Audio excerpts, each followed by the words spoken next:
La cité sans nom de Howard Phillips Lovecraft, 1921, traduction par Yves Rivière. Dès que j'approchai de la cité sans nom, je compris qu'elle était maudite. Traversant au clair de lune une affreuse vallée desséchée, je la voyais de loin, dressée au milieu des sables, comme un cadavre émergeant d'une fosse mal faite. La peur sointait des pierres, usées par le temps de cette vénérable survivante du déluge, cette aïeule de la grande pyramide.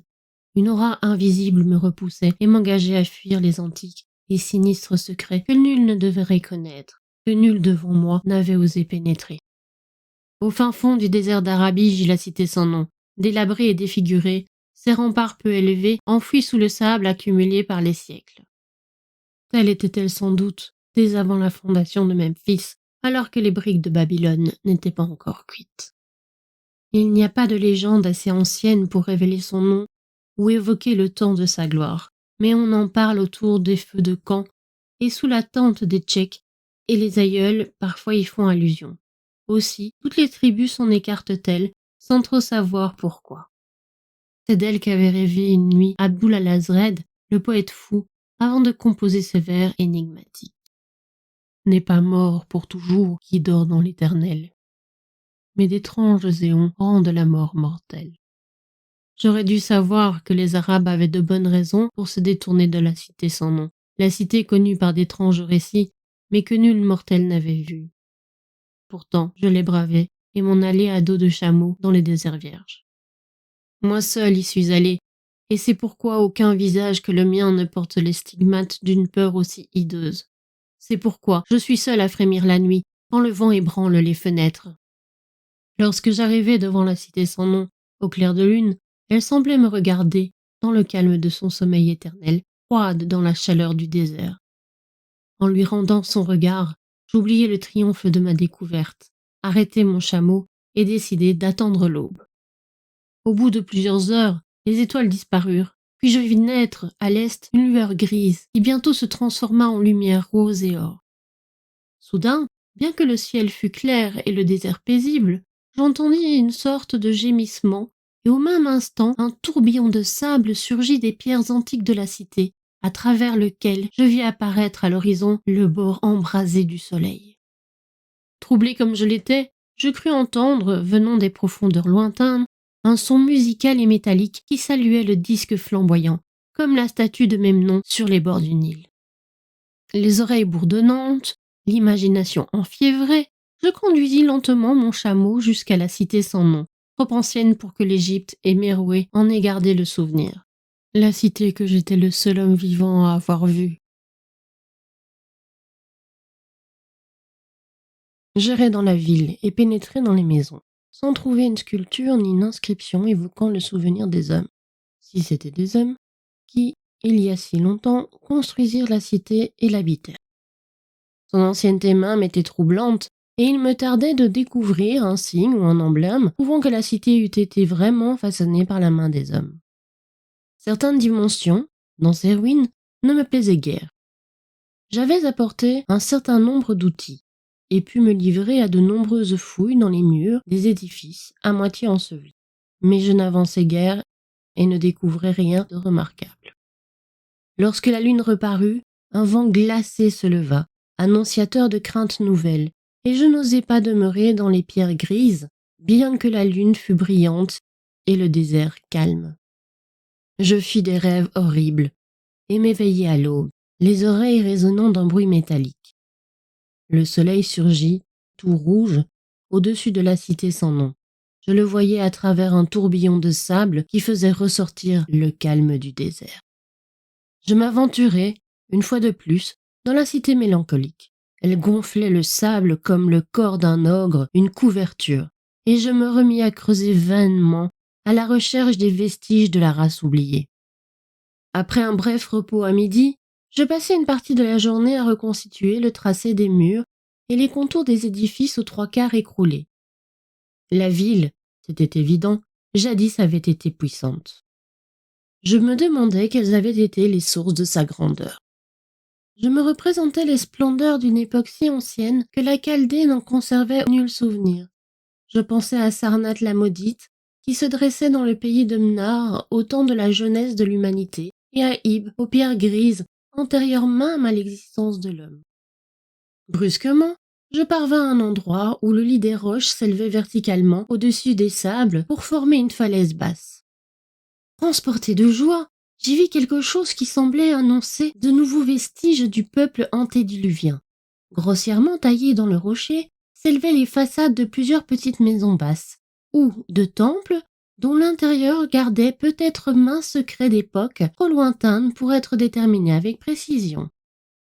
Mais les tempêtes de sable avaient effacé depuis longtemps les sculptures extérieures, s'il y en avait eu. Toutes les ouvertures étaient sombres, très basses et à moitié obstruées par le sable, mais j'en dégageai une avec ma bêche et je m'y glissai en rampant. J'avais pris soin d'emporter une torche dont la lueur allait peut-être me révéler bien des mystères. Une fois à l'intérieur, je constatai qu'il s'agissait d'un temple en effet.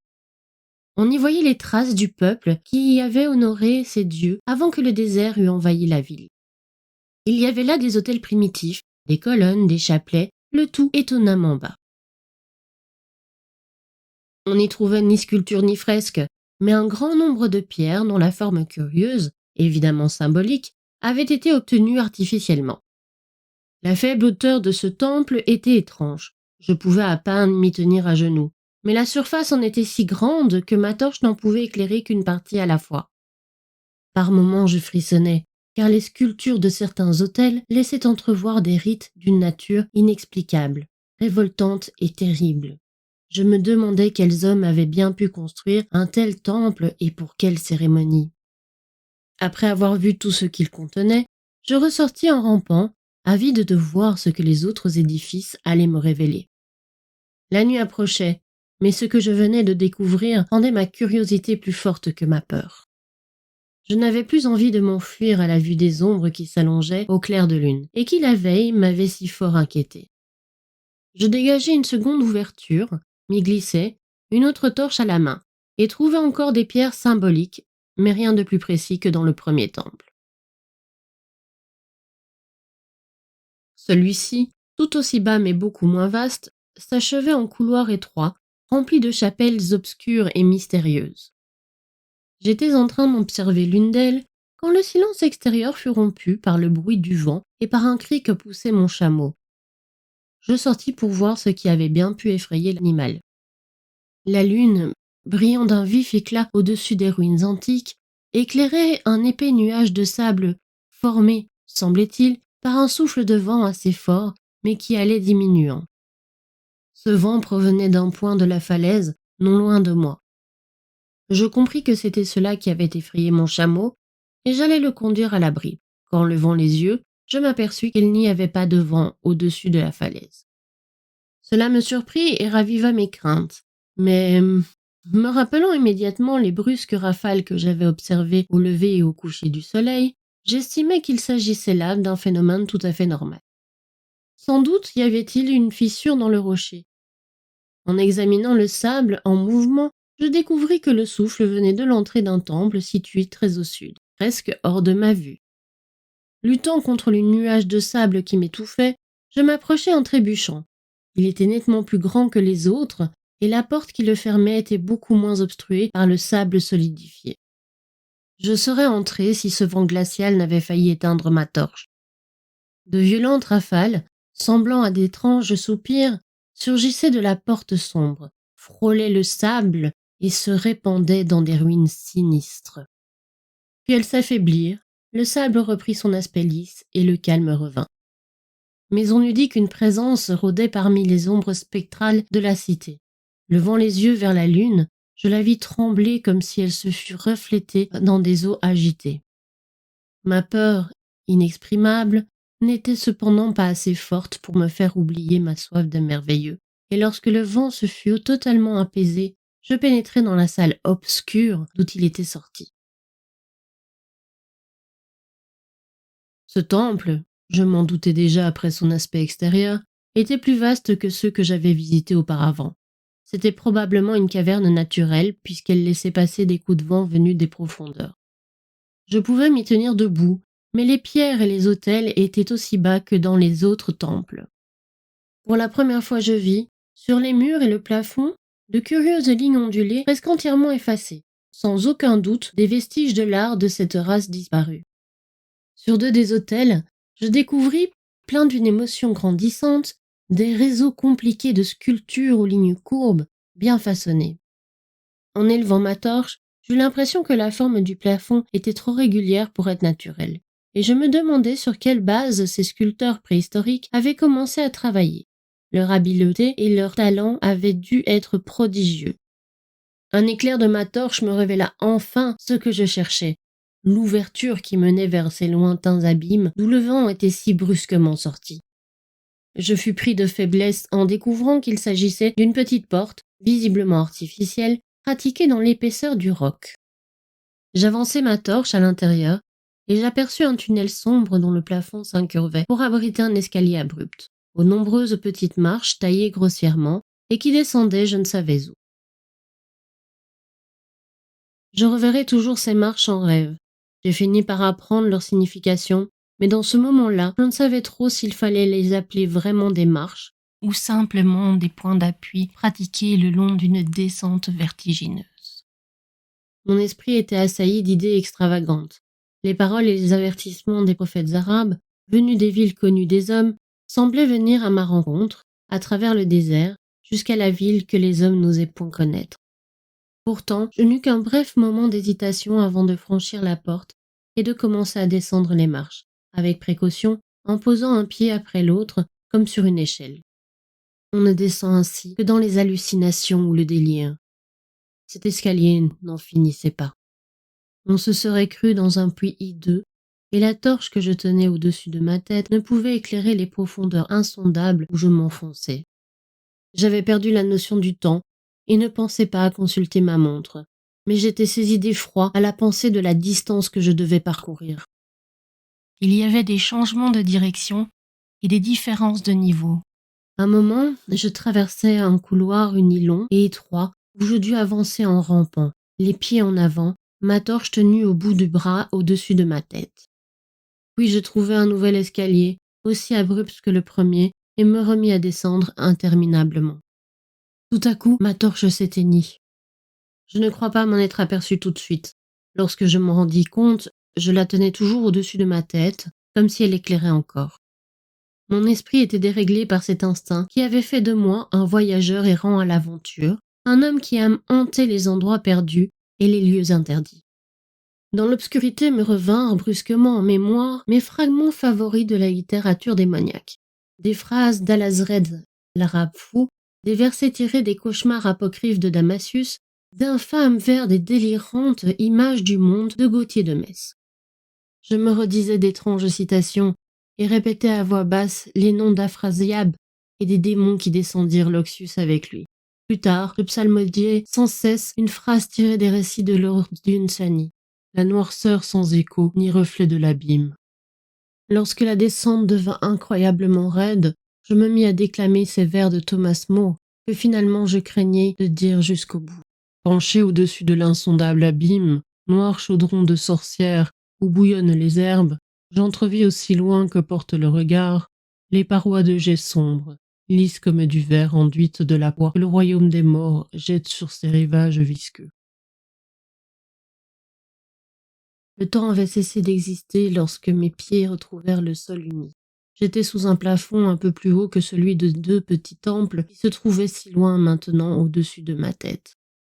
Je ne pouvais me tenir facilement debout, mais pouvais rester à genoux. J'essayais d'avancer à tâtons dans l'obscurité et ne tardai pas à comprendre que je me trouvais dans un couloir étroit, aux murs recouverts de coffres en bois, à parois de verre. Le contact d'objets de bois et de verre dans cet abîme paléozoïque me fit frémir par ce qu'il pouvait sous-entendre. Les coffres étaient disposés horizontalement de chaque côté du couloir, à intervalles réguliers. Par leur forme oblongue et leur aspect, ils ressemblaient affreusement à des cercueils. En essayant d'en déplacer 2 ou 3 pour les examiner de plus près, je constatai qu'ils étaient solidement fermés. Voyant que le couloir était long, j'avançai rapidement en me courbant. Parfois, je tâtonnais sur les 2 côtés pour examiner ce qui m'entourait et m'assurer que les rangées de coffres continuaient.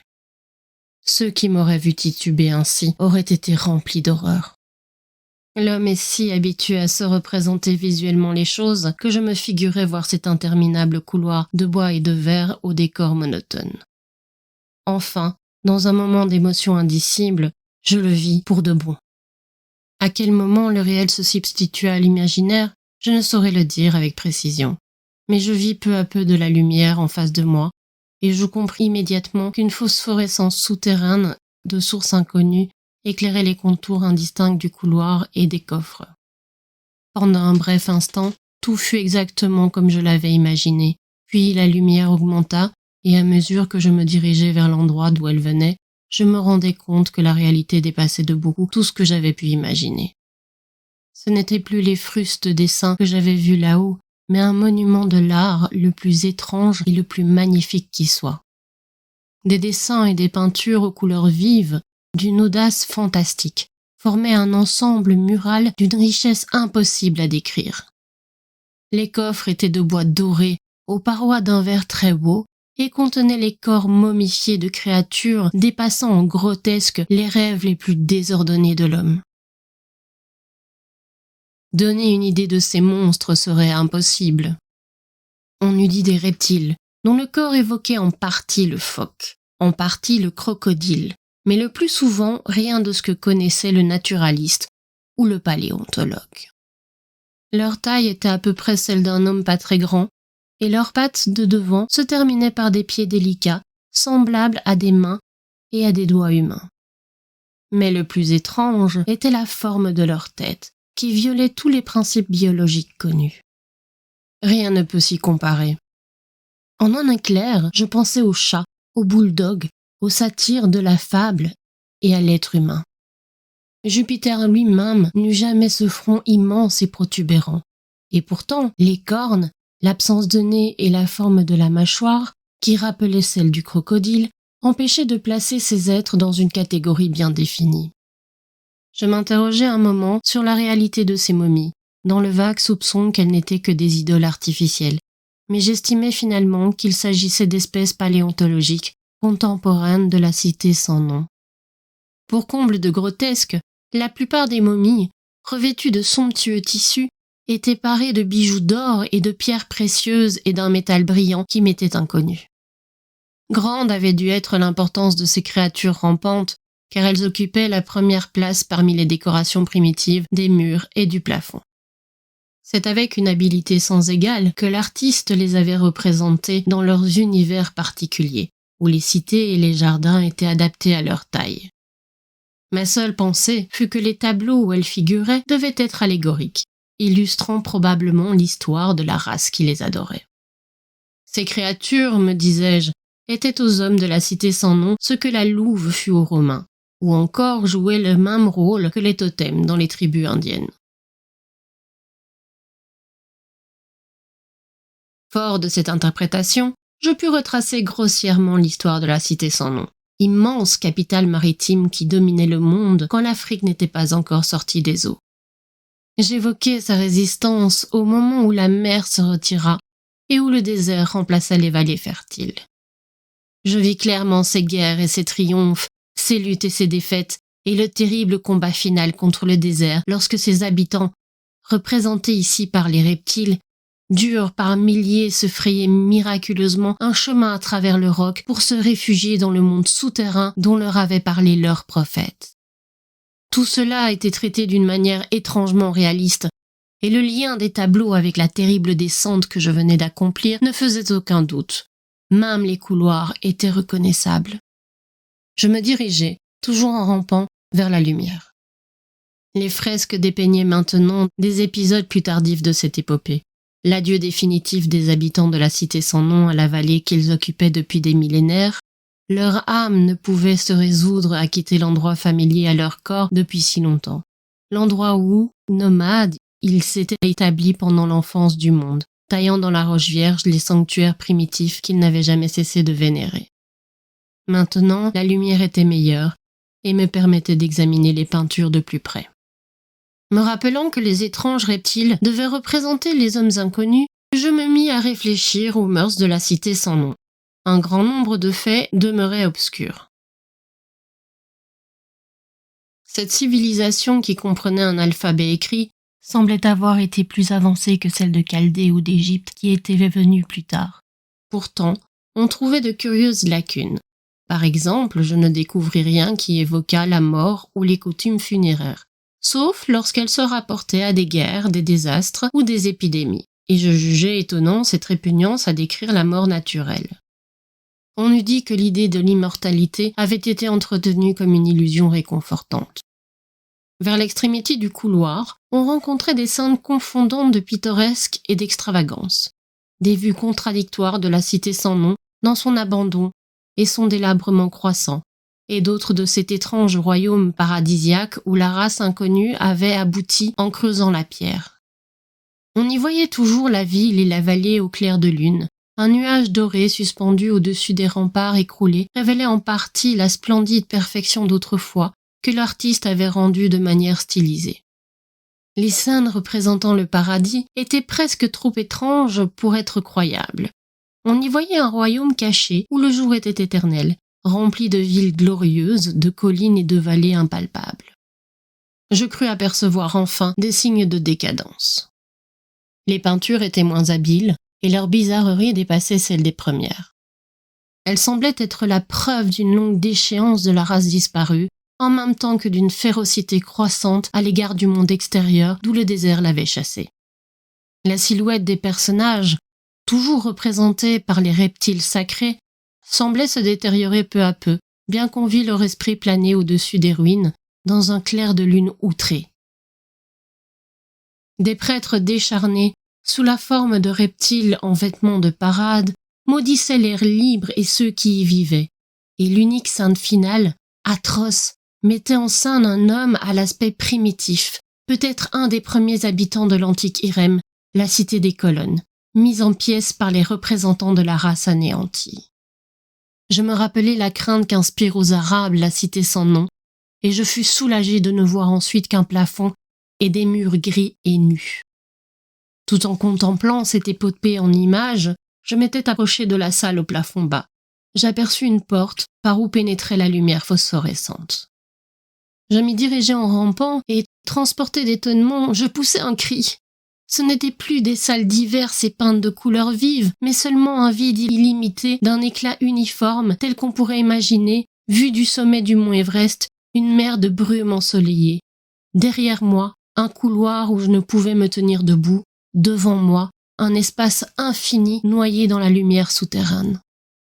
Partant du couloir, un escalier aux marches raides, semblable à celui que j'avais déjà emprunté, menait à cet abîme, mais au bout de quelques mètres, les nuages étincelants cachaient tout. Grande ouverte contre le mur de gauche du couloir, se dressait une lourde porte de cuivre, incroyablement épaisse, décorée de bas-reliefs fantastiques. Fermée, elle aurait séparé complètement cet univers de lumière des salles voûtées et des couloirs de roc. Je regardais l'escalier, mais cette fois, je n'osais m'y aventurer. J'effleurai la porte ouverte sans réussir à la déplacer. Je tombai alors face contre terre, l'esprit bouillonnant d'images prodigieuses que même l'état d'épuisement où je me trouvais était impuissant à chasser. Ainsi étendu, immobile et les yeux fermés, libre de méditer, de nombreux détails des fresques que j'avais à peine remarqués tout d'abord me revinrent à l'esprit, chargés d'un sens nouveau et effroyable. Scène représentant la cité sans nom au sommet de sa gloire, la végétation environnante et les pays lointains avec lesquels elle commerçait.